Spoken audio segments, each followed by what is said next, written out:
नमस्कार दोस्तों, मैं अनिल कुमार अभिनव मोटर ड्राइविंग स्कूल से जुड़े सभी परीक्षार्थियों का और परिवार के सदस्यों का हार्दिक अभिनंदन व स्वागत करता हूं।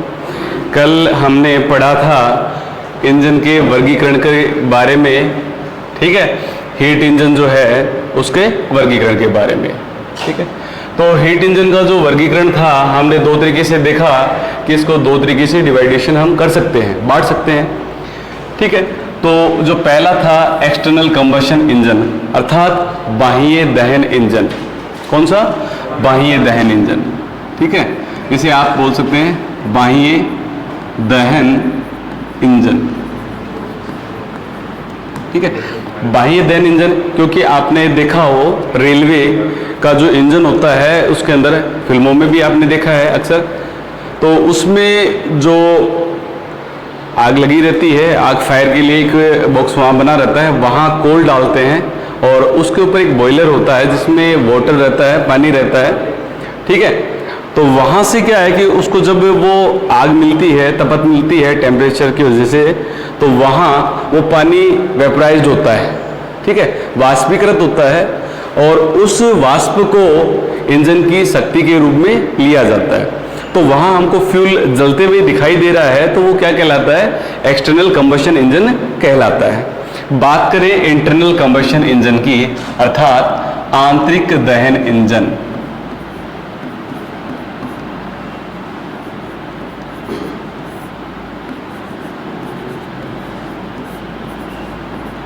नाम से ही प्रतीत हो रहा है आंतरिक दहन इंजन, यानी कि जो फ्यूल है वो इंजन सिलेंडर के अंदर जलता है।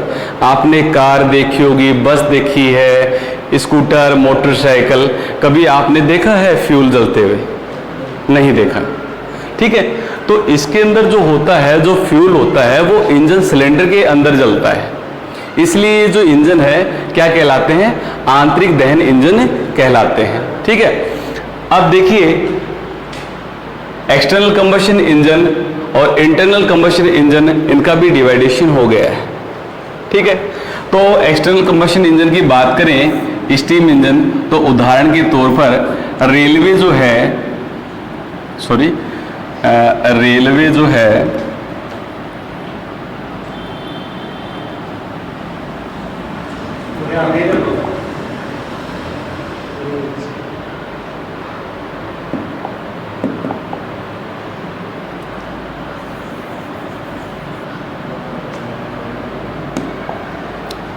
रेलवे,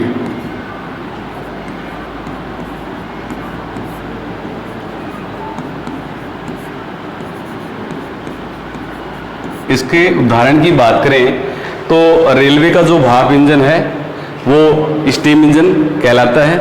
दूसरा है टरबाइन, ठीक है। इसमें भी क्या है, एक्सटर्नल रूप से जो फ्यूल है वो दिखाई देता है। इंटरनल कंबशन इंजन की बात करें तो इसको दो श्रेणियों में बांट दिया गया है, ठीक है। इंटरनल कंबशन इंजन को दो श्रेणियों में बांट दिया है। कौन कौन सा? स्पार्क इग्निशन इंजन और कंप्रेशन इग्निशन इंजन, ठीक है। स्पार्क इग्निशन इंजन और कंप्रेशन इग्निशन, शॉर्ट में इसे एसआई इंजन भी बोल सकते हैं, ठीक है। और जो आपका कंप्रेशन इग्निशन इंजन है इसको सीआई इंजन भी बोलते हैं, ठीक है। ध्यान करना इस बात का। स्पार्क इग्निशन और कंप्रेशन इग्निशन, जिस इंजन के अंदर हवा और पेट्रोल का मिश्रण आता है और उसे विद्युतीय चिंगारी यानी कि स्पार्क प्लग के माध्यम से जलाया जाता है, तो वो क्या कहलाता है? Spark ignition. इसमें हवा और पेट्रोल का मिश्रण है। क्वेश्चन बन रहा है कि भाई जो स्पार्क इग्निशन इंजन है उसके अंदर फ्यूल के जो सक्शन स्ट्रोक के समय क्या आता है, तो उसमें हवा और पेट्रोल का मिश्रण आता है, ठीक है। कंप्रेशन स्ट्रोक में इसको दबाया जाता है और पावर स्ट्रोक के दौरान स्पार्क प्लग के माध्यम से या उसकी सहायता से स्पार्किंग की क्रिया करके उस मिश्रण को जलाया जाता है। और एग्जॉस्ट स्ट्रोक में तो आपको पता ही है, जो जली हुई गैसें हैं वो बाहर एग्जॉस्ट मैनिफोल्ड से होती हुई साइलेंसर के माध्यम से बाहर वायुमंडल में निकल जाती है, ठीक है। सीआई इंजन यानी कि कंप्रेशन इग्निशन इंजन, नाम से ही प्रतीत हो रहा है दबाना। नाम से ही प्रतीत हो रहा है दबाना। तो इस इंजन में क्या होता है, सक्शन स्ट्रोक के समय क्या होता है, केवल जो शुद्ध हवा है वो सिलेंडर में प्रवेश करती है, केवल शुद्ध हवा। पेट्रोल इंजन की बात की तो हवा और पेट्रोल का मिश्रण ऐसा इंजन में, और कंप्रेशन इग्निशन इंजन की बात करें तो केवल शुद्ध हवा।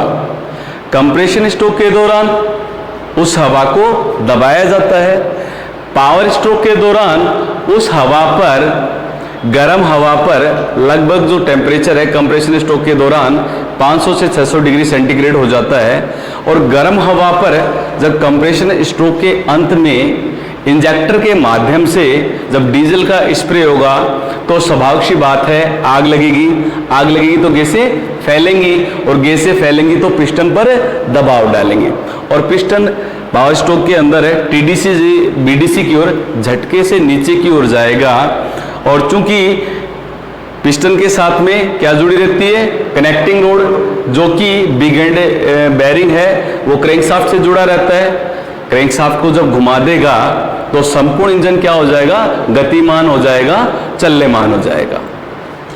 ठीक है, तो इन दोनों का डिफरेंस हमें पता चला कि स्पार्क इग्निशन इंजन में तो क्या है, हवा और पेट्रोल के मिश्रण को स्पार्क प्लग के माध्यम से चिंगारी देकर जलाया जाता है, और कंप्रेशन इग्निशन इंजन इसके अंदर केवल शुद्ध हवा को दबाकर और इंजेक्टर के माध्यम से या नोजल के माध्यम से फ्यूल का स्प्रे कराकर वो जो दहन प्रक्रिया है, कंबशन की जो प्रक्रिया है वो पूर्ण की जाती है। क्लियर है बात? आगे की ओर चलें। ठीक है, आगे की ओर चलते हैं तो यहां देखें कि आपने उदाहरण भी देखा था हमने कि यहां नीचे की ओर आप देखें तो इस ओर देखो, यहाँ आपको कोल दिखाई दे रहा है, दिखना है कंबशन चेंबर है, यहाँ पर जो कोल है वो उसमें आग लगाई जा रही है, और जो वाटर है वो यहाँ है, उबाल खा रहा है, और बाद में उसकी जो स्टीम है वेपराइज्ड हो रहा है, और यहाँ से ये बॉईल होने के बाद में ये जो वेपराइजेशन होके कहाँ जा रहा है, ये सिलेंडर में इसको दबाया जा रहा है। ठीक है, इसको दबाया जा रहा है। इसके विपरीत आप देखें इंटरनल जो कंबशन इंजन है, इसमें जो फ्यूल है देखें कहाँ से आएगा, एयर क्लीनर जो होता है, एयर क्लीनर के साथ में क्या जुड़ी रहती है, इनलेट मैनिफोल्ड। तो वायुमंडलीय हवा है, अब वायुमंडलीय जो हवा है तो वो एयर क्लीनर के माध्यम से प्रवेश करती है। ठीक है ना, तो एयर क्लीनर जो होता है ये दो प्रकार के होते हैं भाई, ध्यान करना, एयर क्लीनर दो प्रकार के होते हैं, ड्राई एयर क्लीनर और ऑयल बाथ। ठीक है, मैंने थोड़ा सा जो चित्र बनाया है वो ऑयल बाथ का बनाया है। ऑयल बाथ इसलिए क्योंकि इस एयर क्लीनर का जो नीचे का हिस्सा होता है बाउल, इसमें ऑयल भरा रहता है। ठीक है, और इसके अंदर एक फिल्टर रहता है। वायुमंडलीय जब हवा प्रवेश करती है तो अपने साथ में धूल मिट्टी के कण भी लेके जाती है। महीन जो कण है वो ऑयल में चिपक के रह जाते हैं, मोटे कण वो फिल्टर से बाहर, केवल जो शुद्ध हवा है वो इंजन सिलेंडर के अंदर प्रवेश करती है। अगर डीजल इंजन है तो केवल शुद्ध हवा। ठीक है, पेट्रोल इंजन है तो एयर क्लीनर जो होगा उसके नीचे क्या होगा भाई, कार्बोरेटर होगा। क्या होगा, कार्बोरेटर। अगर पेट्रोल इंजन है,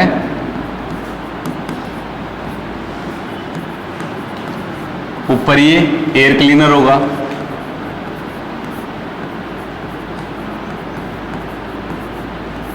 ठीक है, एयर क्लीनर के माध्यम से तो शुद्ध हवा, और कार्बोरेटर क्या करता है, हवा और पेट्रोल का जो मिश्रण है वो तैयार करता है। ठीक है, ये तीन प्रकार के मिश्रण तैयार करता है, रिच, पुअर और लीन। ठीक है, कार्बोरेटर के द्वारा जो मिश्रण तैयार किए जाते हैं वो बता रहा हूं मैं आपको, रिच, पुअर और लीन। ये जो मिश्रण बनाने का काम किसका है, इस कार्बोरेटर का है। ठीक है, कार्बोरेटर के माध्यम से, इनलेट मैनिफोल्ड के माध्यम से ये जो शुद्ध हवा है वो कहाँ जाती है, हवा और पेट्रोल का मिश्रण। ऐसा इंजन की बात देखिए, ध्यान करिए, गड़बड़ी मत करना, भ्रमित मत होना। अगर पेट्रोल इंजन है तो हवा और पेट्रोल का मिश्रण। ठीक है, तो मैं पेट्रोल इंजन की बात करूं, हवा और पेट्रोल का मिश्रण जाएगा, इंजन सिलेंडर के अंदर जाएगा। तो यहां कंप्रेशन सक्शन स्ट्रोक के अंदर तो वो मिश्रण चला गया, पिस्टन टीडीसी से बीडीसी से चली गई, ठीक है। और कंप्रेशन स्ट्रोक में कहां से, बीडीसी से टीडीसी की ओर जब जाएगी तो कंप्रेशन स्ट्रोक के अंत में यहां क्या लगा रहता है, स्पार्क प्लग लगा रहता है भाई साहब। इंजन सिलेंडर के अंदर क्या लगा रहता है, स्पार्क प्लग, ठीक है।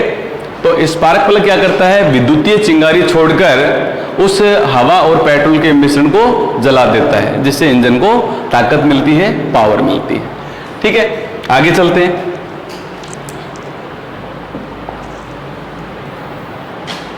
देखिए इस चित्र के माध्यम से भी आप देख सकते हैं कि ये रेल है, अपने रेलवे का इंजन है।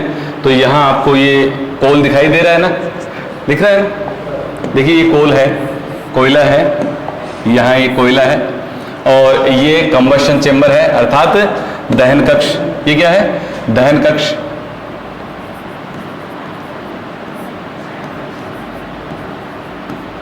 ठीक है, जहां दहन की प्रक्रिया पूर्ण हो रही है।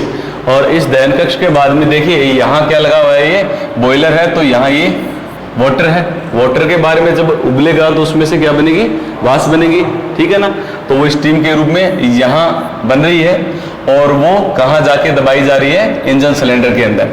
और ये पिस्टन है, तो पिस्टन के साथ में जो स्मॉल एंड बेरिंग है वो पिस्टन के साथ में, बिग एंड जो बेरिंग है वो किसके साथ, स्मॉल एंड बेरिंग है ये पिस्टन के साथ में, और बिग एंड बेरिंग है वो किसके साथ में जुड़ा हुआ है, यहाँ क्रैंकशाफ्ट के साथ में जुड़ा हुआ है, ठीक है।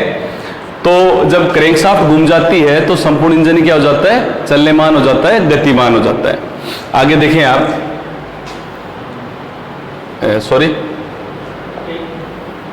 अरे ये देखिए, ये जो आपका इंटरनल कंबशन इंजन है यहां आपको दिखाई दे रहा है, ठीक है। तो इस इंटरनल कंबशन इंजन के अंदर ये रेड कलर को आपको जो दिखाई दे रहा है, रेड कलर का जो दिखाई दे रहा है ये क्या है, एग्जॉस्ट वाल्व है। कौन सा है, एग्जॉस्ट,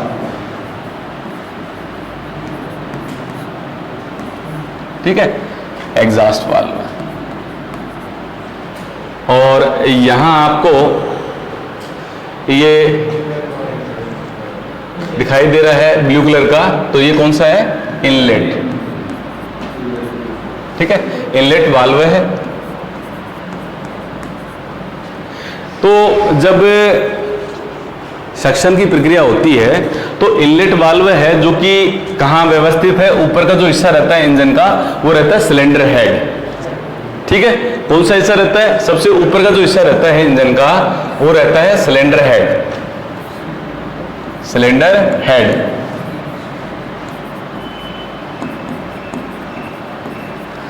बीच का जो हिस्सा रहता है इंजन का वो क्या कहलाता है, इंजन ब्लॉक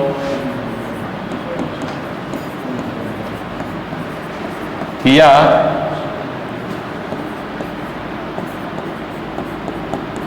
सिलेंडर ब्लॉक, ठीक है।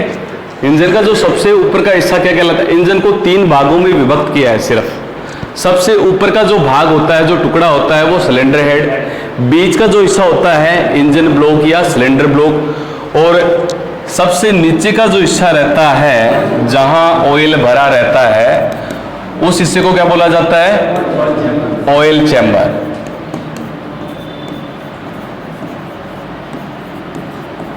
या ऑयल पेन या ऑयल सम्प, ठीक है। इंजन को हमने 3 भागों में बांट लिया।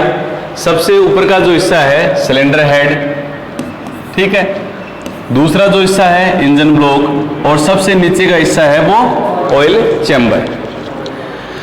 तो जो वाल्व व्यवस्थित रहते हैं वो इंजन के सबसे ऊपर का जो भाग है वहां सिलेंडर हेड के अंदर वाल्व मैकेनिज्म, आपकी रोकर आर्म असेंबली वगैरह है उनके लिए भी स्थान रहता है। आपके वाटर जैकेट्स जो बने रहते हैं पानी के संचरण के लिए उनके लिए भी स्थान रहता है। लुब्रिकेशन जो प्रक्रिया होती है उसके लिए भी वहां जगह रहती है, ठीक है, सिलेंडर हेड में। और इंजन ब्लॉक के अंदर भी आपकी कूलिंग के लिए यहाँ जो एरिया है ये आपका, ये दिख रहा है आपको, ये एरिया पिस्टन के, जो पिस्टन है कहाँ चलती है, सिलेंडर के अंदर चलती है। और यहाँ जो आपको दिखाई दे रहा है इस ओर, तो ये क्या है, वाटर है। क्या है, वाटर। क्योंकि जो दहन प्रक्रिया है वो कहाँ संपन्न होती है, इंजन सिलेंडर के अंदर।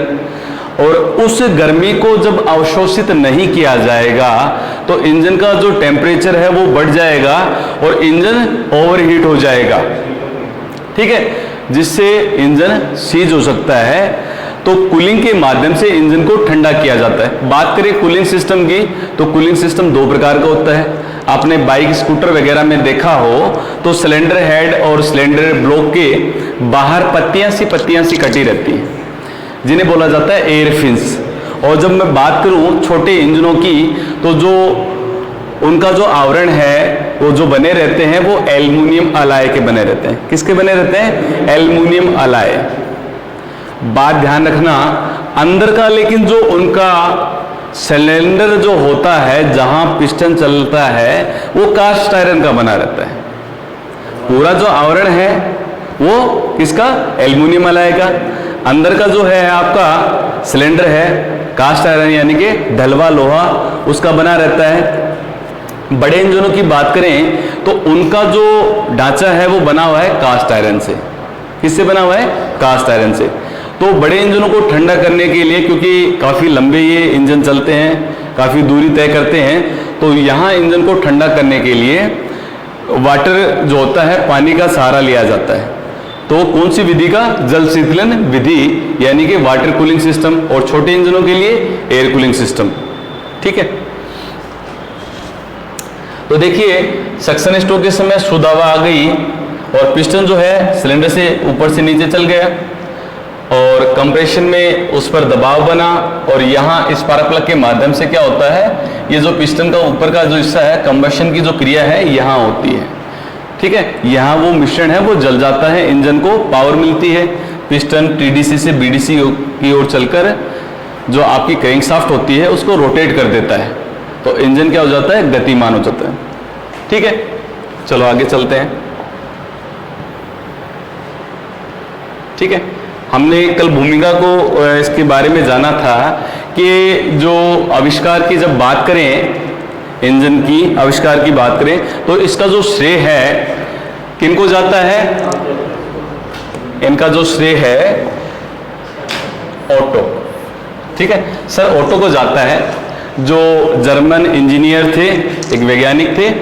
ठीक है, इन्होंने क्या किया, पेट्रोल एवं शुद्ध हवा का जो मिश्रण है उसको सिलेंडर बोर, ठीक है, सिलेंडर बोर यानी कि ये सिलेंडर होता है, ठीक है, कहाँ बना रहता है, आपके जो इंजन ब्लॉक है उसके अंदर ये सिलेंडर बोर बना रहता है। इसके अंदर किसको दाखिल कराया, हवा और पेट्रोल के मिश्रण को दबाया, ठीक है, भेजा। भेजने के बाद में कंप्रेशन स्ट्रोक, नाम से प्रतीत हो रहा है कंप्रेस यानी कि दबाना।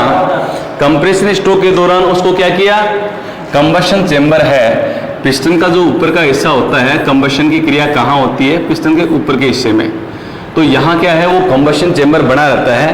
कंबशन चेंबर में कंप्रेस किया गया और बैटरी के लो टेंशन करंट, देखिए ध्यान दीजिए, बैटरी जो होती है वो एक स्टोरेज डिवाइस होती है, बैटरी स्वयं से विद्युत नहीं बनाती है। अगर बैटरी स्वयं से विद्युत बनाती तो आप गाड़ी के अंदर कई बार रेडियो टेप वगैरह सुनते हैं, रात भर आप सुनते हैं, सुबह आप गाड़ी को स्टार्ट करते हैं, आपका इंजन स्टार्ट नहीं होता, क्योंकि बैटरी स्वयं से विद्युत नहीं बनाती है। केवल वो क्या है, एक स्टोरेज डिवाइस है जो विद्युत को संग्रहित करके रखती है। ठीक है, तो बैटरी से जो करंट होता है वो लो टेंशन करंट होता है, और उस लो टेंशन करंट को पेट्रोल इंजन की बात करूं तो इग्निशन जो कोयल होती है वो हाई वोल्टेज में बदलने का काम करती है। कौन करती है, इग्निशन कोयल, ध्यान करना इस बात का, इग्निशन।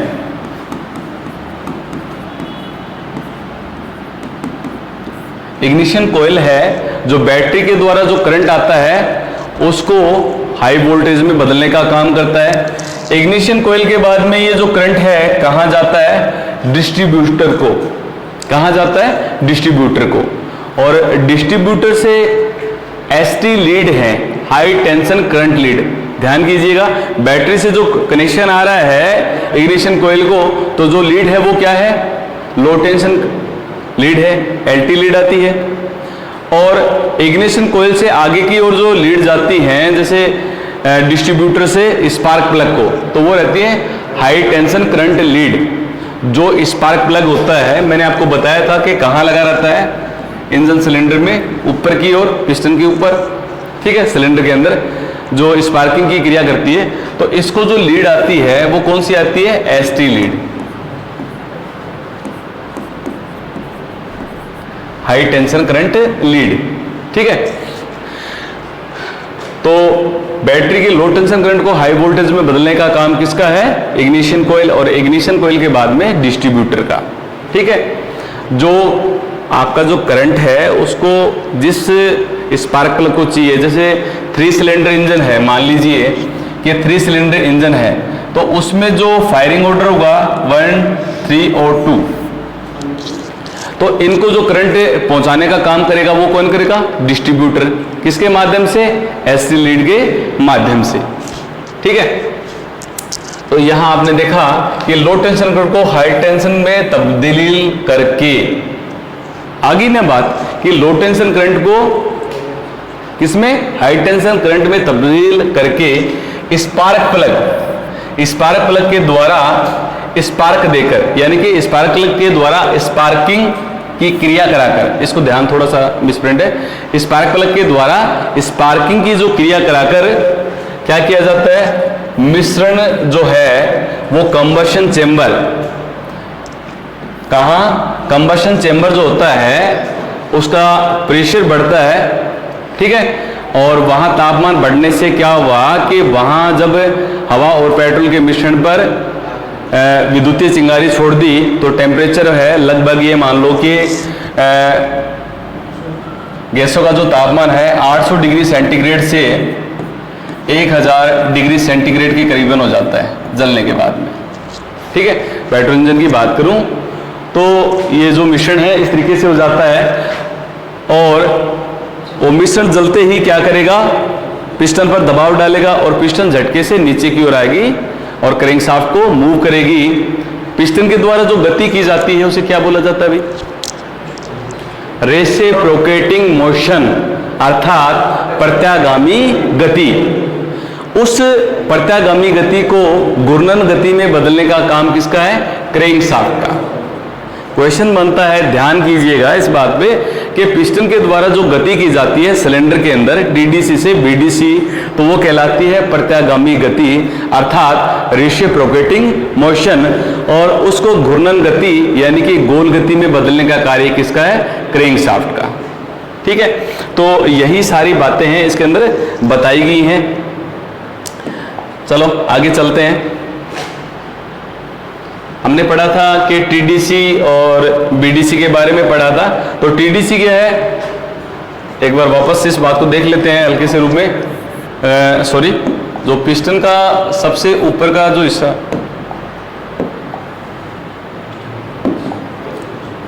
पिस्टन जो रहती है उसके सिलेंडर के अंदर चलती है, तो सिलेंडर का सबसे ऊपर का हिस्सा क्या होता है? टीडीसी, और नीचे का हिस्सा क्या होता है? बीडीसी, ठीक है।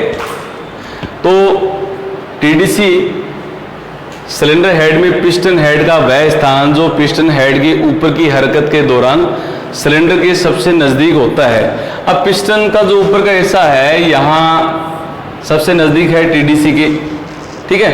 टीडीसी टॉप डेड सेंटर, अगर सरल भाषा में मैं बात करूं, टीडीसी टॉप डेड सेंटर वह उच्चतम केंद्र बिंदु या अंतिम छोर जिससे और ऊपर पिस्टन नहीं जा सकता, सरल भाषा में बात करते हैं, ठीक है। बीडीसी की बात करें अर्थात बॉटम डेड सेंटर, बॉटम यानी कि वह निचतम केंद्र बिंदु या अंतिम छोर जिससे और नीचे पिस्टन नहीं जा सकता, ठीक है। सरल भाषा में अपन इसकी बात करते हैं। तो टीडीसी क्या है? टॉप डेड सेंटर जिससे और ऊपर पिस्टन नहीं जा सकता। बीडीसी अर्थात बॉटम डेड सेंटर यानी कि वह निचतम केंद्र बिंदु जिससे और नीचे पिस्टन नहीं जा सकता। चलें आगे चलते हैं, ठीक है, आगे चलें। स्ट्रोक, ठीक है, क्या आ गया? स्ट्रोक। तो स्ट्रोक की जब बात करें तो स्ट्रोक जो होता है वो क्या होता है, देखें इस बात को। स्ट्रोक जो आपकी जो पिस्टन है कहाँ घूमती है? सिलेंडर के अंदर चलती है। वापस से वही उदाहरण मैं आपको देता हूं। और इससे क्या जुड़ी रहती है? Connecting road. और कनेक्टिंग रोड से क्या जुड़ी रहती है? आपकी क्रैंकशाफ्ट है वो जुड़ी रहती है, ठीक है ना, क्रैंकशाफ्ट है वो जुड़ी रहती है। थोड़ा सा मेरा चित्र क्या है कि इसी तरीके से है ना, तो ड्राइंग कम ही है मेरी, अच्छी है। तो देखें कि टीडीसी से बीडीसी या बीडीसी से टीडीसी तक की दूरी को एक स्ट्रोक कहते हैं। इसकी जो डिग्रियां हैं वो किस में है? सॉरी, जो बात करें कि ऊपर का हिस्सा मैंने बताया था टीडीसी और नीचे का हिस्सा बीडीसी। तो पिस्टन जो है ऊपर से नीचे की ओर चलेगी। कहां से?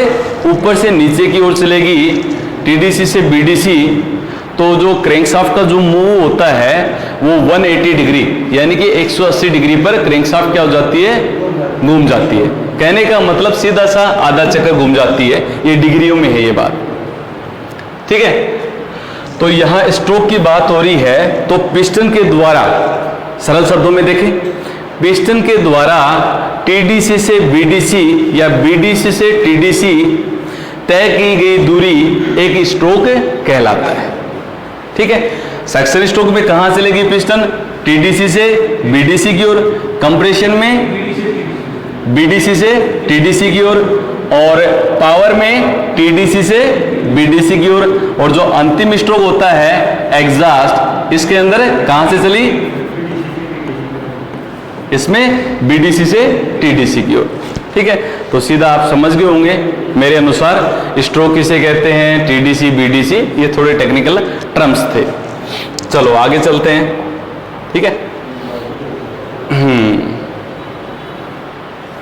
चलो देखिए, बात करें कि इंजन को सुचारू रूप से चलाने के लिए जो उसके महत्वपूर्ण जो पार्ट्स होते हैं, ठीक है, उनके बारे में अपन थोड़ा जानते हैं। तो यहाँ पार्ट्सों की बात हो रही है। तो देखिए यहाँ फ्लाईव्हील है। क्या है? फ्लाईव्हील। इसको बोला जाता है गति पालक चक्र। अगर गति पालक चक्र लिखा मिले तो भ्रमित होने की जरूरत नहीं है, वो क्या है? फ्लाईव्हील है, ठीक है, गति पालक चक्र। तो गति पालक जो चक्र है वो कहां जुड़ा रहता है? ये जो क्रैंकशाफ्ट होती है, किससे? क्रैंकशाफ्ट, जो आपकी क्रैंकशाफ्ट होती है,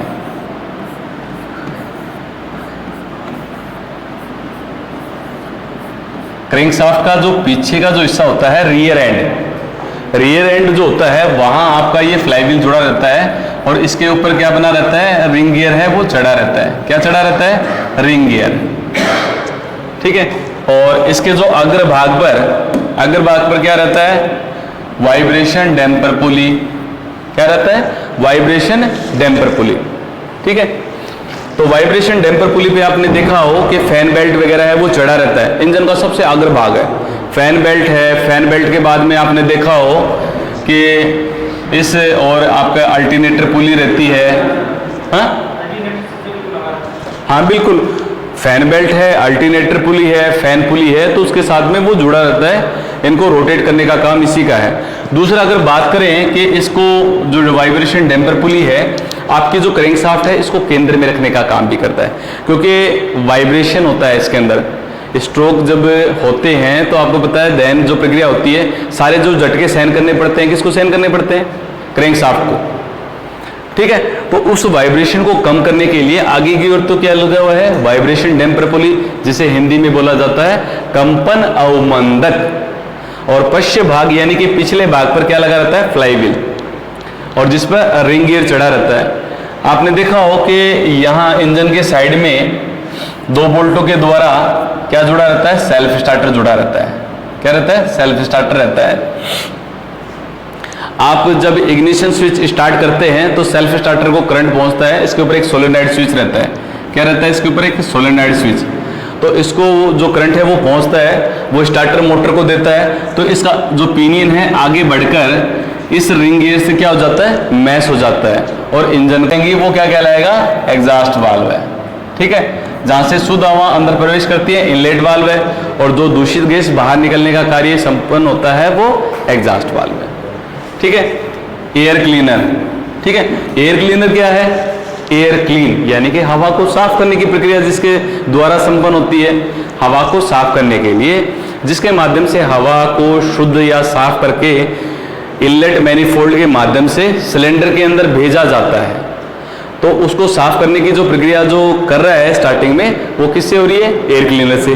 और मैंने बताया था कि एयर क्लीनर को दो तरीके से बांट दिया गया है, ऑयल बाथ, कौन सा, ऑयल बाथ,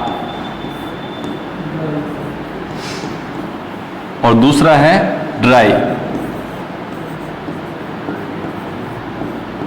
ठीक है, ऑयल बाथ है, एक एयर क्लीनर है ऑयल बाथ, और दूसरा है ड्राई, सूखा रहता है। ऑयल बाथ में ऑयल भरा रहता है बाउल के अंदर।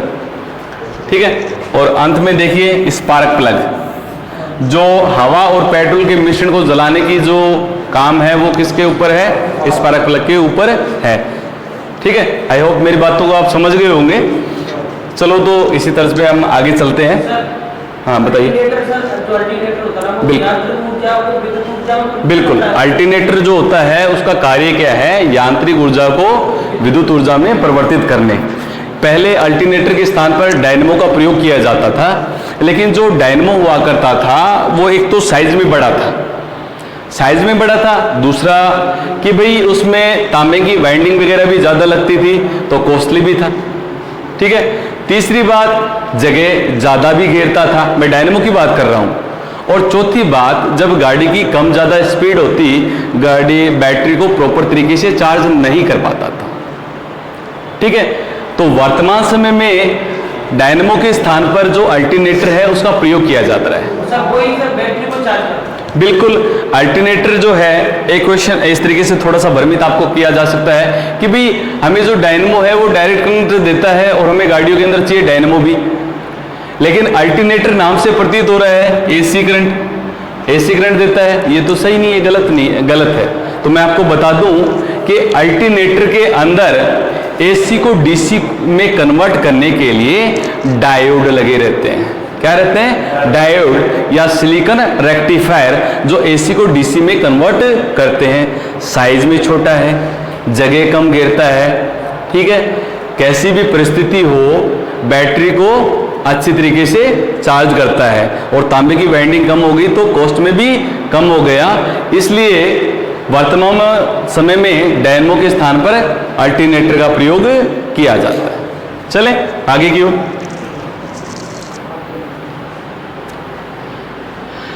आज हम जानते हैं कि 4 stroke compression, sorry 4 stroke SI engine के बारे में।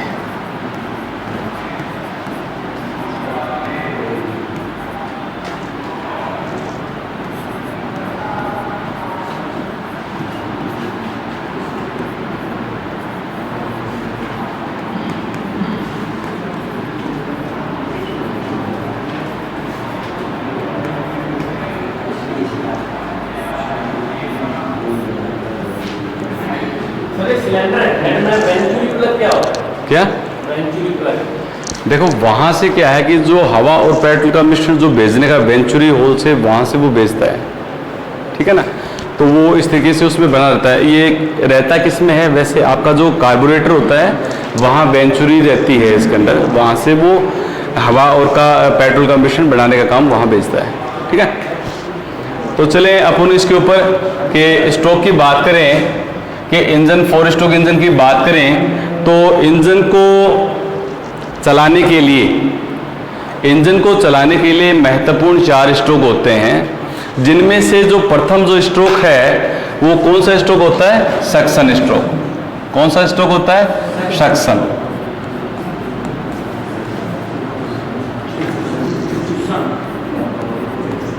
जिसे हिंदी में क्या बोला जाता है, चूषण स्ट्रोक बोला जाता है।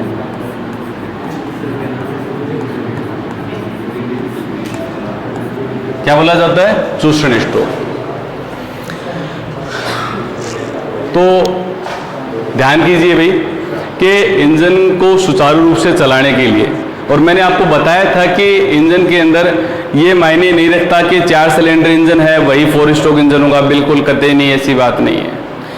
4 क्रियाओं के अनुसार ये क्या बना है, 4 स्ट्रोक इंजन बना है, चाहे मात्र एक सिलेंडर हो और जिनमें 4 क्रियाएं होती हों, सक्शन की, कंप्रेशन की, पावर की और एग्जॉस्ट की, तो वो क्या कहलाएगा, 4 स्ट्रोक इंजन कहलाएगा। क्या कह रहे हो, चाहे एक सिलेंडर हो, हाँ बिल्कुल, सिलेंडरों की संख्या के अनुसार इंजन का डिवाइडेशन करें तो 2 तरीके से बांट सकते हैं, ठीक है। According to number of cylinder जब इंजन को बांटा जाए तो सिंगल सिलेंडर और मल्टी सिलेंडर। सिंगल सिलेंडर जिसमें मात्र एक सिलेंडर होता है वो क्या कहलाता है, सिंगल सिलेंडर कहलाता है। और एक से अधिक 2, 3, 4, 6, 8 वो किस में आ गए, मल्टी सिलेंडर इंजन की श्रेणी में आ गए। तो बात करें सबसे पहले अपन सक्शन स्ट्रोक इंजन में, जहां बात होती है स्पार्क इग्निशन की, ध्यान कीजिए भाई, जहां बात होती है स्पार्क इग्निशन की तो सीधा सा अभिप्राय क्या है, पेट्रोल इंजन। और जहां बात आ जाए इसकी सीआई इंजन की यानी कि कंप्रेशन इग्निशन इंजन की, तो वहां क्या होगा आपका डीजल इंजन, ठीक है, वहां क्या होगा, डीजल इंजन होगा। जहां बात आ जाए तो देखिए इंजन का जो प्रथम स्ट्रोक है इसके अंदर क्या क्रिया होती है। तो सबसे पहले देखें आप कि इस स्ट्रोक में पिस्टन टीडीसी से बीडीसी की ओर हरकत करता है और पिस्टन नीचे जाने के कारण सिलेंडर में शक पैदा होता है और इस टाइम वाल्व मैकेनिज्म की मदद से इनलेट वाल्व खुल जाता है तथा एग्जॉस्ट वाल्व बंद होता है। सक्शन के कारण एयर क्लीनर से शुद्ध हवा और का मिश्रण जो है वो कार्बोरेटर में आता है। मैं आपको बता दूं, सीधे सरल शब्दों में बात की जाए तो पॉइंटों के अनुसार बात करें तो इसमें जो इनलेट वाल्व है,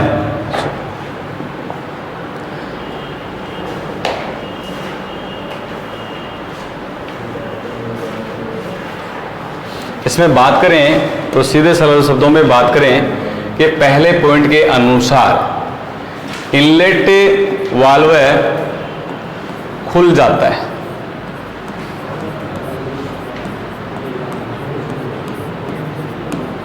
सक्शन स्ट्रोक के दौरान क्या है, इनलेट वाल्व खुल जाता है। मैंने शॉर्ट में लिखा है, एक क्वेश्चन भी बन रहा है कि सक्शन स्ट्रोक के दौरान इनलेट वाल्व की क्या स्थिति रहती है तो इनलेट वाल्व खुल जाता है।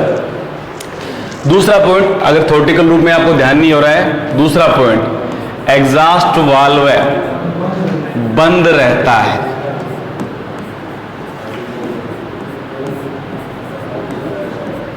ठीक है, दूसरा पॉइंट क्या बना, एग्जॉस्ट वाल्व बंद रहता है।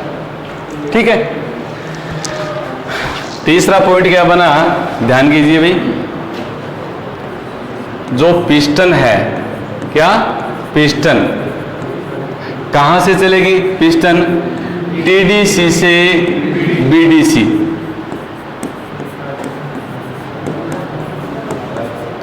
पिस्टन टीडीसी से बीडीसी की तरफ चलती है।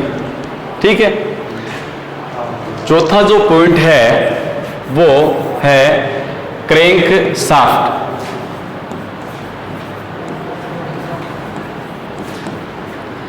एक 180 डिग्री घूमकर, 180 डिग्री घूमकर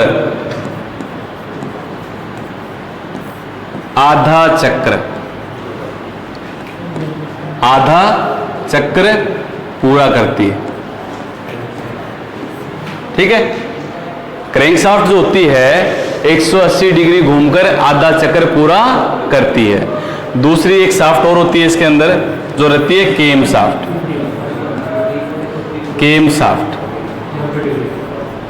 ठीक है, तो इसकी आधी होती है वो 90 डिग्री घूम जाती है, यानी कि 1/4 चक्कर पूरा करती है। और अंतिम पॉइंट, शुद्ध हवा व पेट्रोल का मिश्रण सिलेंडर में भर जाता है।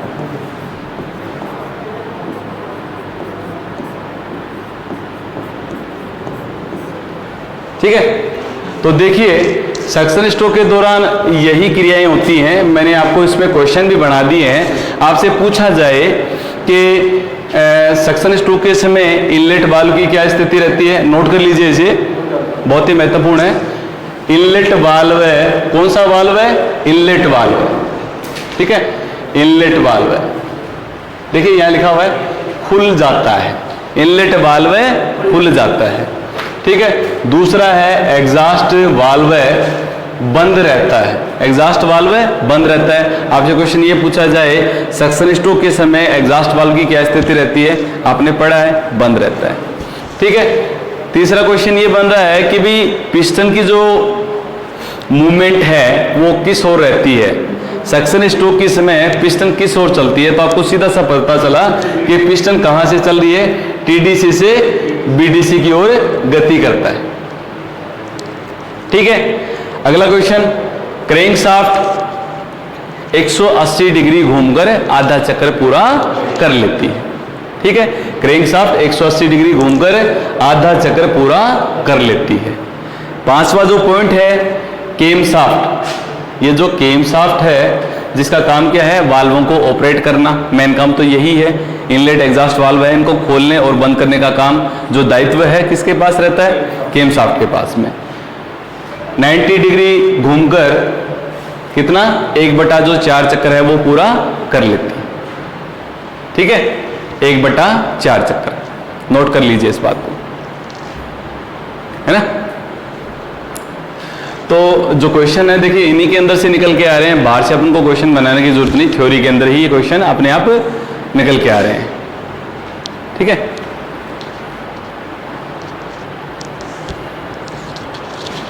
समझ में आ रहा है ना, कोई दिक्कत थोड़ी है, चलो, है ना।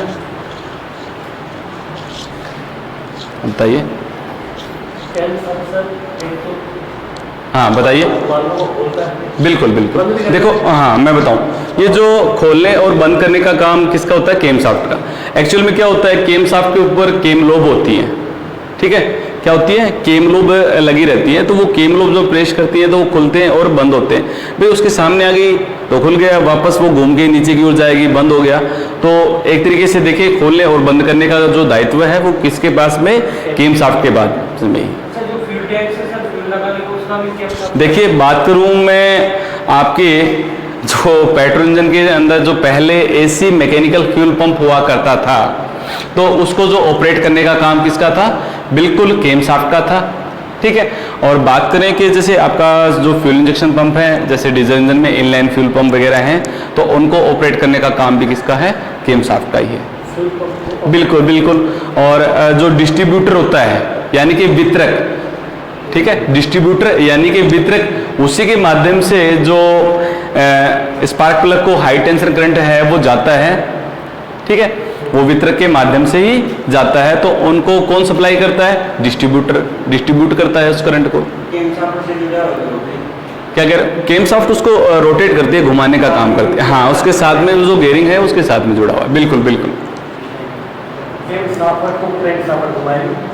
देखो इनडायरेक्टली जब बात करें तो संपूर्ण इंजन को लगभग जिन पार्ट्सों को रोटेट करने का, घुमाने का जो काम है क्रैंक शाफ्ट का, मैं आपको बता दूं 4 स्ट्रोक सिंगल सिलेंडर इंजन, ठीक है, बाइक्स की बात कर लो तो जैसे उनमें केम शाफ्ट नहीं है तो उनके अंदर ऑयल पंप को चलाने का काम भी किसका है, क्रैंक शाफ्ट का है। वैसे देखा जाए तो ऑयल पंप को जो ऑपरेट करने का काम किसका होता है, केम शाफ्ट होता है। लेकिन सिंगल सिलेंडर की बात करें, एक अपवाद तो होता ही है कहीं, तो अपवाद के रूप में बात करें 4 स्ट्रोक सिंगल सिलेंडर इंजन के अंदर, 4 stroke single cylinder petrol engine की बात करें तो उसमें ऑयल पंप को चलाने का काम क्रैंक शाफ्ट का है। लेकिन वैसे जब बात करें कि ऑयल पंप को जो ऑपरेट करता है वो कौन करता है, केम शाफ्ट करती है। ठीक है, नोट कर लिया होगा। आगे चले थोड़ा, चलो आगे चलते हैं। ठीक है,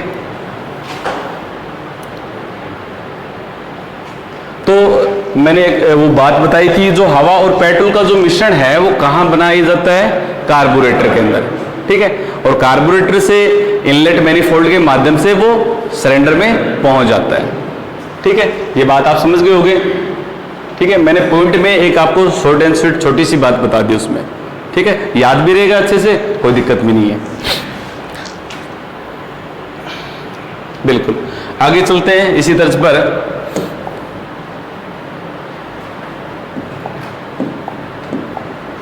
इंजन का जो दूसरा जो स्ट्रोक होता है सहायक स्ट्रोक होता है।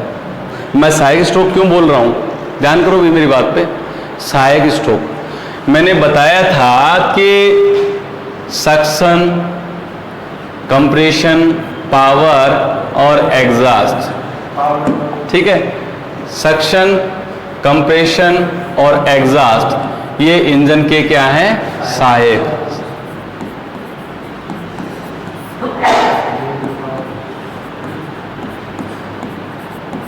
क्या होते हैं? सहायक स्ट्रोक होते हैं। क्वेश्चन बढ़ता है इंजन के 3 सहायक स्ट्रोक कौन से हैं जिनको चलाने का काम किसका होता है?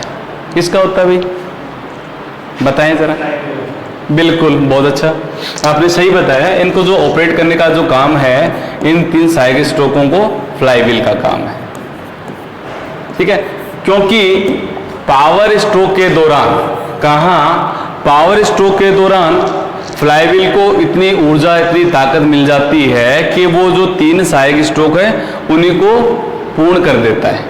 क्योंकि पावर के बाद में एग्जॉस्ट है, और एग्जॉस्ट के बाद में वापस से सक्शन, कंप्रेशन और वापस से पावर में ताकत मिल जाती है। तो ध्यान करना कि ये जो 3 स्ट्रोक हैं, 1, 2 और 3, ये इंजन के क्या हैं? सहायक स्ट्रोक हैं। और जो पावर स्ट्रोक है, ये जो पावर स्ट्रोक है, कौन सा? पावर। तीसरा जो स्ट्रोक होता है इंजन का, क्या होता है? मेन स्ट्रोक होता है। क्या होता है? मेन स्ट्रोक होता है। और बोले तो इसे वर्किंग स्ट्रोक भी बोला जाता है। क्या बोला जाता है? Working stroke. इंजन का मेन स्ट्रोक होता है, वर्किंग स्ट्रोक होता है। क्योंकि इसी स्ट्रोक के दौरान जो केमिकल रिएक्शन होती है, जिसे हीट एनर्जी मिलती है, और heat energy converted to mechanical energy, यानी कि ऊष्मा ऊर्जा यांत्रिक ऊर्जा में परिवर्तित होती है। तो मेन स्ट्रोक कौन सा हो गया? आपका पावर स्ट्रोक हो गया। चलो, तो हम पढ़ रहे थे कि सक्शन स्ट्रोक के बाद में जो इंजन को चलाने के लिए, सुचारू रूप से चलाने के लिए जो दूसरा महत्वपूर्ण स्ट्रोक है वो कौन सा है? कंप्रेशन स्ट्रोक, ठीक है। हिंदी में इसे संपीड़न,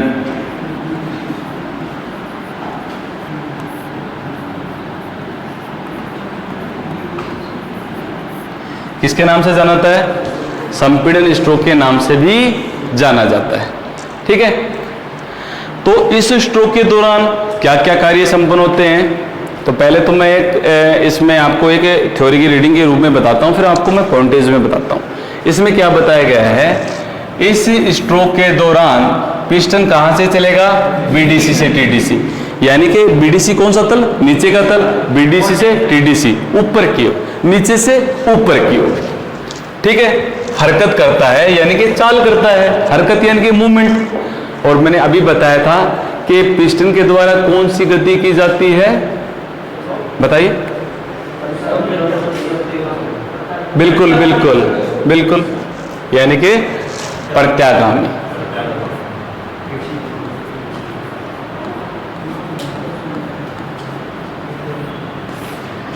चलो, इंग्लिश में नहीं लिखा जा रहा तो इस तरीके से रेसिप्रोकेटिंग,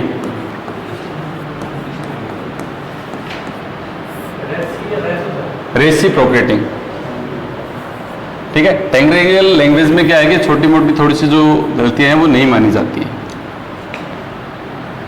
रेसिप्रोकेटिंग मोशन, ठीक है। पिस्टन के द्वारा जो चाल चली जाती है उसे क्या बोला जाता है? रेसिप्रोकेटिंग मोशन, अर्थात प्रत्यागामी गति बोला जाता है।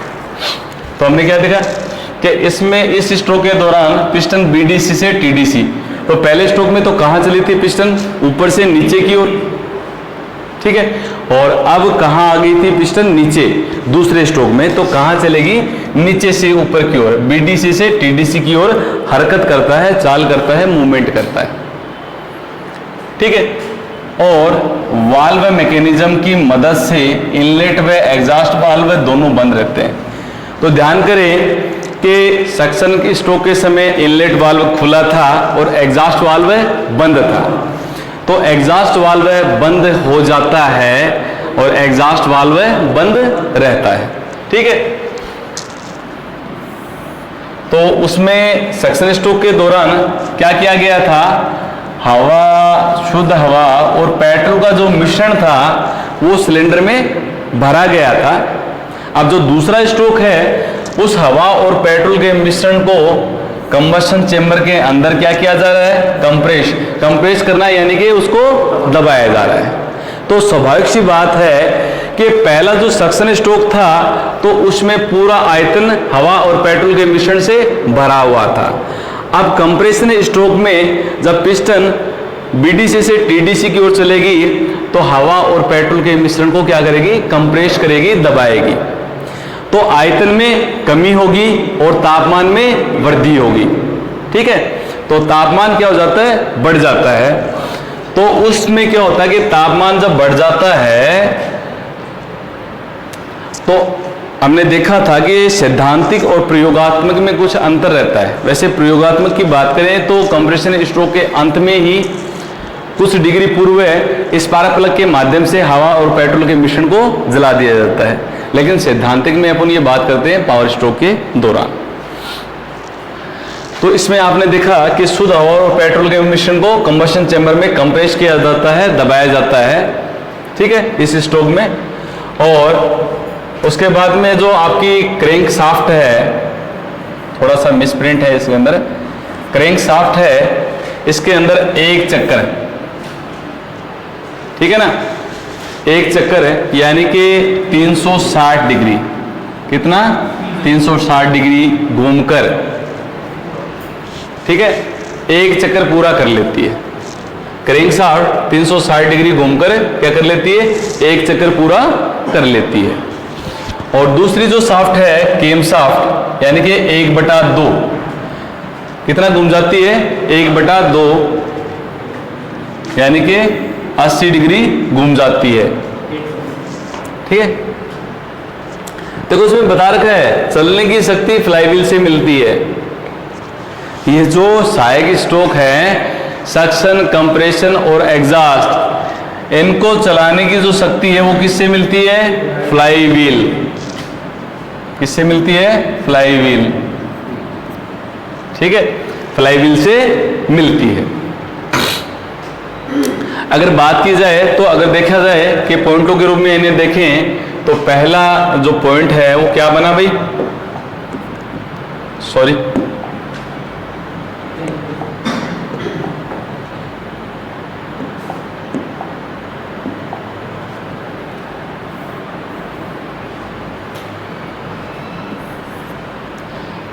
इनलेट वाल्व बंद हो जाता है।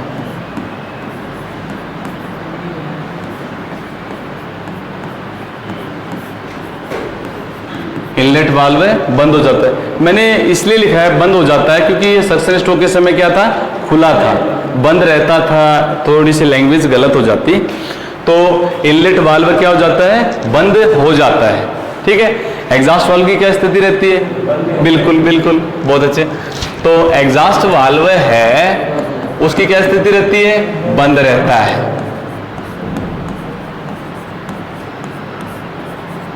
ठीक है। तीसरा जो अपना पॉइंट है वो क्या है भाई? तीसरा जो पॉइंट है वो क्या है?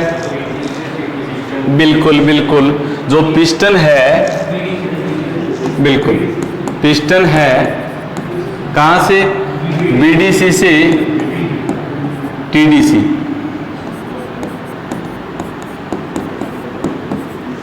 पिस्टन है बीडीसी से टीडीसी की तरफ गति करता है, ठीक है। हवा और पेट्रोल के मिश्रण को पिस्टन की सहायता से कंप्रेस किया जाता है, दबाया जाता है। अगला पॉइंट लिख लें, हवा और पेट्रोल के मिश्रण को पिस्टन की सहायता से कंप्रेस्ड किया जाता है, दबाया जाता है। ठीक है ना? किसका बताऊं मैं आपको? जो इनका जो तापमान है लगभग ये हो जाता है कि 500 से 600 डिग्री सेंटीग्रेड, तो ये होता है इसका तापमान। वैसे जलने के बाद में जब बात की जाए पावर स्ट्रोक के दौरान तो थोड़ा सा टेम्परेचर और भी बढ़ जाता है। वो डीजल इंजन का है। हाँ, इसमें लास्ट में जो पॉइंट्स है उसमें आपको क्वेश्चन में ये सारी चीज़ें लिखवाता हूँ मैं। अगला जो पॉइंट है वो देखो आप, हाँ भाई, जो क्रैंकशाफ्ट की क्या स्थिति है, एक मिनट, क्रैंकशाफ्ट की जो क्या स्थिति है इसके अंदर बताएं, कितना डिग्री घूमेगी? 360। ठीक है, बिल्कुल सही कहा, 360। और कैमशाफ्ट की 180 डिग्री, यानी कि क्या है कि उसका आधा है। मैंने बात की थी कि अगर इंजन 1000 RPM पर चल रहा है तो वाल्व कितनी बार खुलेंगे? उससे आधे, यानी कि 500 बार। ठीक है, तो ये पॉइंट इसके अंदर थे। अगला जो स्ट्रोक है इंजन का, सबसे महत्वपूर्ण स्ट्रोक है वो कौन सा है? Power stroke. इसको खत्म कर देते हैं। बिल्कुल, इसमें भी टेम्परेचर बढ़ता है। टेम्परेचर तो सभी में बनेगा, बिना टेम्परेचर के माध्यम से कहाँ दहन प्रक्रिया संपन्न होगी? ठीक है ना? लगभग देखो, जो टेम्परेचर है कि थोड़ा सा कहेगी, जो डीजल इंजन है उसको थोड़ा ज़्यादा चाहिए, क्योंकि जो आपका डीजल होता है, ईंधन होता है, उसमें जो ज्वलनशील गुण है वो क्या है? कम है। और पेट्रोल इंजन के अंदर क्या होते हैं? Octane number. और डीजल इंजन के अंदर क्या होता है? C10 number. ठीक है, C10 और ऑक्टेन नंबर। तो ऑक्टेन नंबर यानी कि ऑक्टेन, जो पेट्रोल की जो रेटिंग है वो कौन दर्शाते हैं? Octane number. और डीजल की रेटिंग के लिए C10 नंबर दर्शाते हैं। तो आपने देखा हो कि जो पिकअप जो होता है, सबसे अच्छा आपने देखा हो पेट्रोल की गाड़ियाँ फटाफट से, जैसे आपने रेसिंग गाड़ियाँ जो देखी हों तो वो सारी किस में है? पेट्रोल में। ठीक है ना? तो रेसिंग गाड़ियाँ हैं सारी पेट्रोल में। आपकी वायुयान है उसके अंदर भी जो पेट्रोल है, वाइट पेट्रोल के नाम से जाना जाता है, ठीक है, वो उसमें यूज किया जाता है। चलो अगला जो स्ट्रोक है उसके बारे में थोड़ा सा जान दें। इंजन का सबसे महत्वपूर्ण स्ट्रोक कौन सा भाई? Power stroke. ये क्या है? मेन स्ट्रोक है। ठीक है, वर्किंग स्ट्रोक।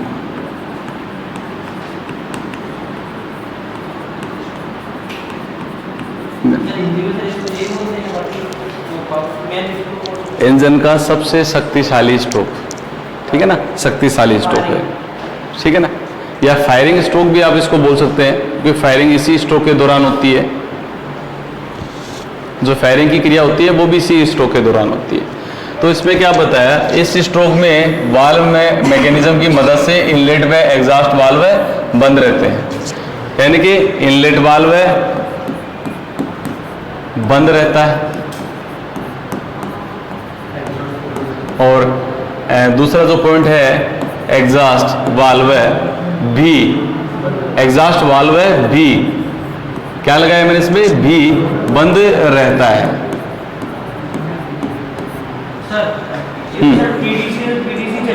बिल्कुल। अब हैं? अरे मेरे प्यारे हिस्से, मैं इसमें बताऊं, जो कंप्रेशन इंजन को जो पावर है वो जब वाल्व खुल जाएंगे तो हवा और जो पेट्रोल का मिश्रण है वो क्या हो जाएगा? लीक हो जाएगा। और मेन खेल ही क्या है इसके अंदर? हवा और पेट्रोल का जो मिश्रण है कंप्रेशन का है, ठीक है। आपने कंप्रेशन रेशियो देखा हो कि डीजल इंजन का देखा हो, बुकों में कहीं अलग अलग मिल जाता है तो भरमे तोड़ने की जरूरत नहीं। डीजल में जैसे 14:1 से 22:1, अरे आवाज़ नहीं भाई, आवाज़ नहीं, ठीक है। वैसे ही पेट्रोल इंजन में 4:1 से 10:1, कई बुकों में 6:1 से 11:1 भी मिल जाता है, तो भरमी तोड़ने की जरूरत नहीं है। तो इसमें जो 4 क्या है, इसमें 6 क्या है, ये आपकी हवा है, 11 क्या है हवा, 1 क्या है पेट्रोल है। तो मेन खेल ही क्या है, उसी सांप पे होने पर दूसरा इंपेलर भी क्या है वो घूमता है, दूसरा इंपेलर भी घूमेगा और उसका जो संबंध है किससे है, इनलेट मैनिफोल्ड से, और इनलेट मैनिफोल्ड से क्या जुड़ा हुआ है, एयर क्लीनर। तो ज्यादा से ज्यादा मात्रा में शुद्ध हवा खींचकर इंजन सिलेंडर में भेजेगा, जिससे 20 से 30%, ध्यान करना, 20 से 30% एक्स्ट्रा जो ताकत है, पावर है, वो इंजन को मिलती है। इसलिए जो टर्बो चार्जर है वो यूज किया जाता है। ठीक है, जो टर्बो चार्जर है वो यूज किया जाता है। चलने दो, थोड़ा सा फिनिश कर देते हैं इसको। तो देखिए भाई, इसमें अगला जो पॉइंट है, आपको पता है कि जो पिस्टन है उसकी क्या स्थिति रहती है भाई, जल्दी बताएं। बिल्कुल, जो पिस्टन है वो कहां से, टीडीसी से बीडीसी, क्योंकि जो हवा और पेट्रोल का मिश्रण था उस पर क्या कर दिया गया, स्पार्क प्लग के द्वारा, किसके द्वारा, पेट्रोल के मिश्रण को, बैटरी से लो टेंशन करंट तो आया और उसको हाई वोल्टेज में बदलकर स्पार्क प्लग के माध्यम से क्या करके, स्पार्किंग की क्रिया करके स्पार्क देकर जलाया जाता है, जिससे पिस्टन के ऊपर क्या होता है, आग लगती है। आग लगती है तो प्रेशर बढ़ता है, दबाव बनता है, तो पिस्टन झटके से टीडीसी से बीडीसी की ओर आएगी। तो यहां अपनी वो बात भी सिद्ध हो गई कि इंजन क्या है, इंजन विभिन्न कलपुर्जों से निर्मित एक मशीनरी है जो कि ऊष्मा ऊर्जा को यांत्रिक ऊर्जा में परिवर्तित करती है। तो आपने ऊष्मा ऊर्जा भी देख ली, वहां केमिकल रिएक्शन देखा और उससे क्या हुआ कि ऊष्मा मिली, और ऊष्मा से जब पिस्टन नीचे की ओर आया, क्रैंकशाफ्ट को घुमा दिया, तो संपूर्ण इंजन क्या हो गया, गतिमान हो गया, चलनेमान हो गया, वहां यांत्रिक ऊर्जा भी प्राप्त हुई कि नहीं। ठीक है, तो अपनी बात ये सिद्ध हो गई। ठीक है, तो पिस्टन कहां से आएगा, टीडीसी से बीडीसी की ओर आएगा। क्रैंकशाफ्ट की क्या स्थिति रहेगी, ठीक है, तो क्रैंकशाफ्ट इसमें बता रखा है कितना घूमेगी, 540 डिग्री घूम जाती है, यानी कि 1.5 चक्कर पूरा कर लेती है। कितना, 1/2। ठीक है, तीसरा जो स्ट्रोक है इसमें क्रैंकशाफ्ट 540 डिग्री घूमकर 1.5 चक्कर पूरा कर लेती है। और जो केमशाफ्ट है वो कितना, 3/4, यानी कि कितना, 270 डिग्री पर घूम जाती है। देखो, काफी नामों से जाना जाता है, इस स्ट्रोक को काफी नामों से जाना जाता है। जिंदा स्ट्रोक, जिंदा क्यों बोल रहे हैं, क्योंकि मेन चीज क्या है कि यही ऊर्जावान है। सारी जो ऊर्जा का जो काम है, शक्ति का जो काम है, पावर का जो काम है, इसी स्ट्रोक के दौरान होता है। ठीक है, इंजन का क्या है, मेन स्ट्रोक है।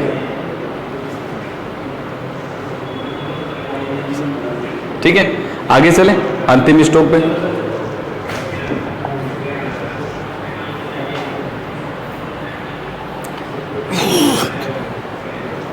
इंजन का जो अंतिम स्ट्रोक है वो कौन सा है, एग्जॉस्ट स्ट्रोक।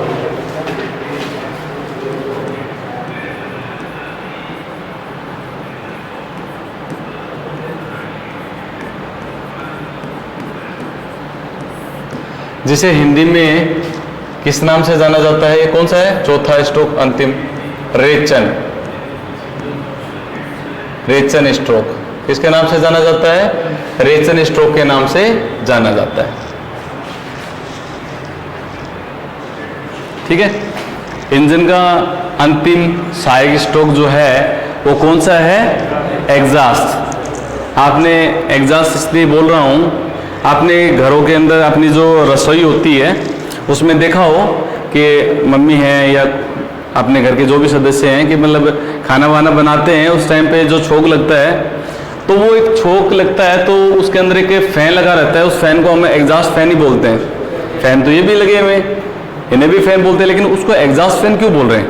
क्योंकि जो धुआं वगैरह है अंदर का जो है वो बाहर निकालने की जो प्रक्रिया है उसके द्वारा संपन्न हो रही है।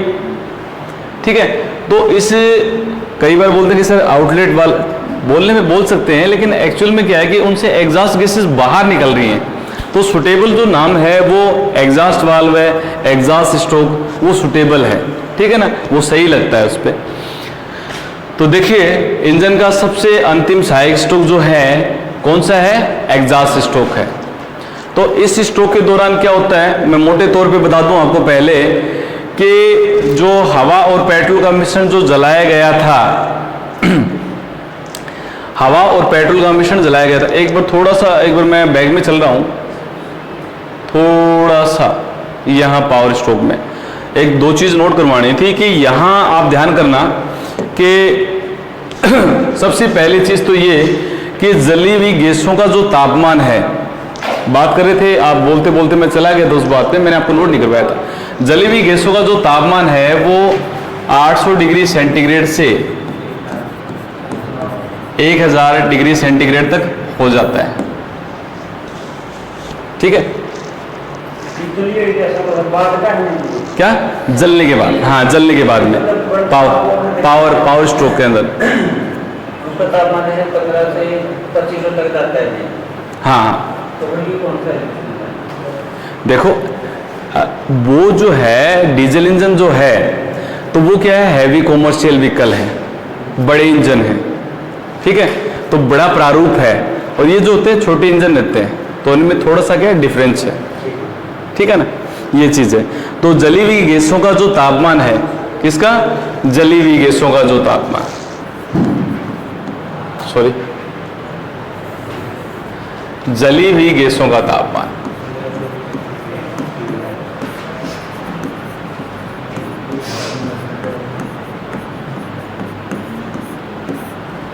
जली हुई गैसों का तापमान, टेम्परेचर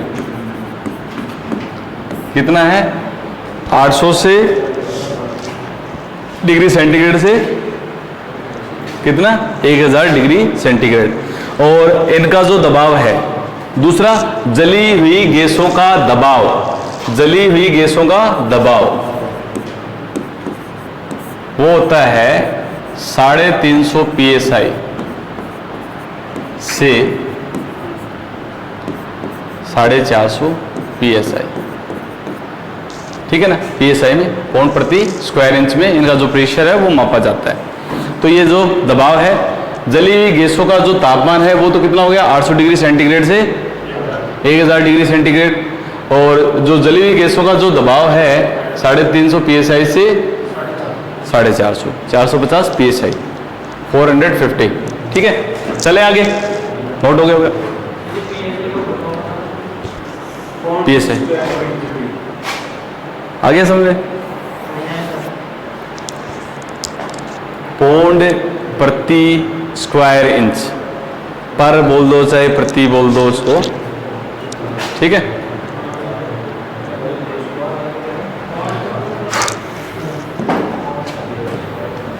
बात कर रहे थे अंतिम स्ट्रोक की, बात कर रहे थे इंजन के अंतिम सहायक स्ट्रोक की। जो तीसरा जो स्ट्रोक, चौथा जो स्ट्रोक है इंजन का अंतिम, वो कौन सा है? रेचन।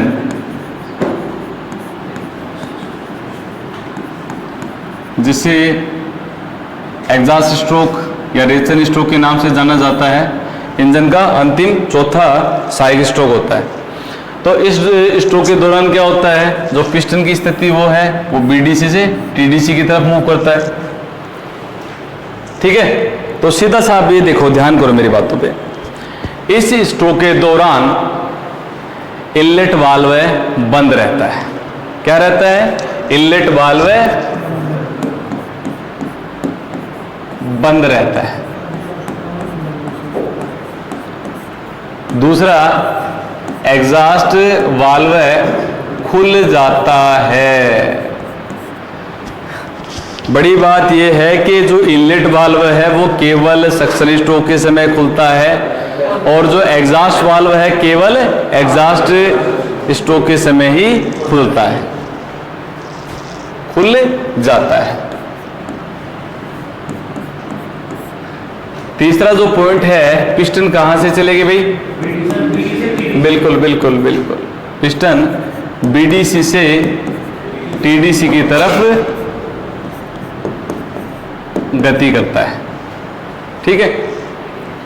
और क्या होता है इसके अंदर? क्रैंकशाफ्ट का कितना डिग्री घूम जाती है? क्रैंकशाफ्ट 720 डिग्री घूमकर, कितना? 720 डिग्री घूमकर।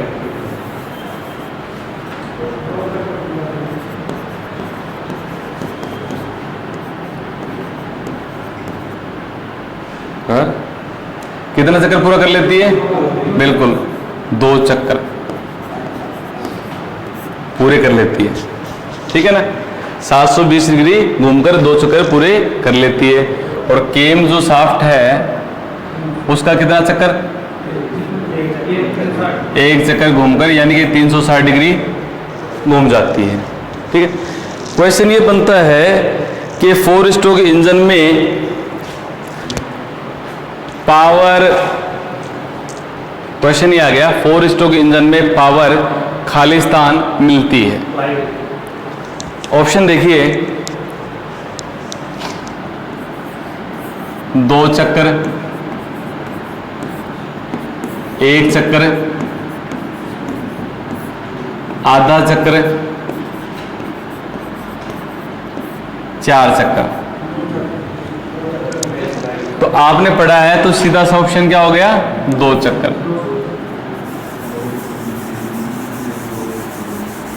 ठीक है ना। और 2 स्ट्रोक इंजन में क्या होता है? 2 स्ट्रोक इंजन के बारे में पढ़ा है आपने कभी थोड़ा? बिल्कुल, प्रत्येक चक्कर में क्या है उसमें, क्योंकि उसमें 2 ही स्ट्रोक होते हैं, अपवर्ड और डाउनवर्ड, ठीक है। उनमें 2-2 क्रियाएं एक साथ होती हैं। तो ये था पेट्रोल इंजन के बारे में। मेरे अनुसार कि आपको समझ में आया होगा। तो इसी के साथ में थैंक यू, धन्यवाद, और कल लेंगे आपकी क्लासेस, ठीक है। ओके।